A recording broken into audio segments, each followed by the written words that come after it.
my father's administration. I also worked in the transition of federal governments. Normally in 2 months, it's a hurry-up schedule. Briefing papers, policy papers, where are we on the massive construction projects we're doing, where are we on federal relations, what do we need to get done from Washington. There's a lot. So we said 2 weeks, which is a very short period of time. I am governor today, and I am in charge. This is also something I've done a few times, John. So that's why.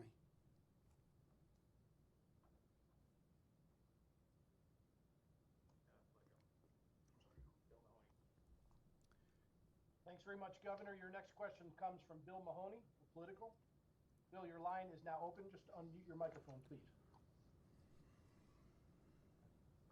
Thank you, Governor. And my question was going to be somewhat along those same lines, but what can we expect from you the next 48 hours? Are you going to be able to focus on this, or do you have transition stuff to deal with? Are you going to be moving?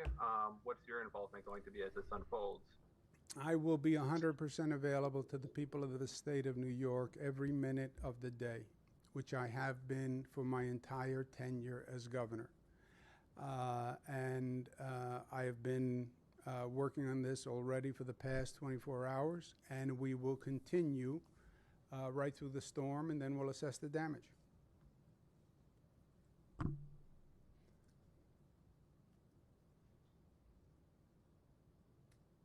Let's take one more question, guys. Governor, your next question comes from Ryan Terranelli of the New York Law Journal. Ryan, your mic is open. Great, can you hear me? Yes, sir. Yes, thank you. So yesterday, your personal attorney, Rita Glavin, suggested that she had information that would call into question Charlotte Bennett's credibility. She did not specify what that information was or provide any evidence. Ms. Bennett's attorney says that might raise to the level of post-employment retaliation. What do you make of that? And why do you think it's appropriate for your attorney to make those remarks without providing significant evidence to back up the claim? Yeah, you know, I don't want to get into Albany politics, which is what has been going on for the past few months. This is about a storm briefing to save lives of New Yorkers. But you're the Law Journal. If you think justice is to accept a complaint from a person without investigation and without credibility determinations and without looking at past actions of that person, then you don't know what the justice system is. You've never been in a situation where you just reiterate complaints and you don't investigate them and you don't say whether or not the law even applies to them.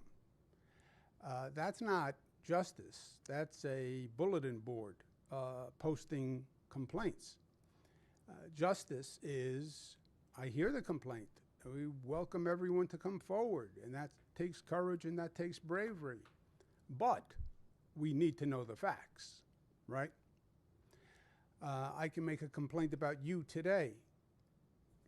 Maybe it's true, maybe it's not true, but that's why they do investigations.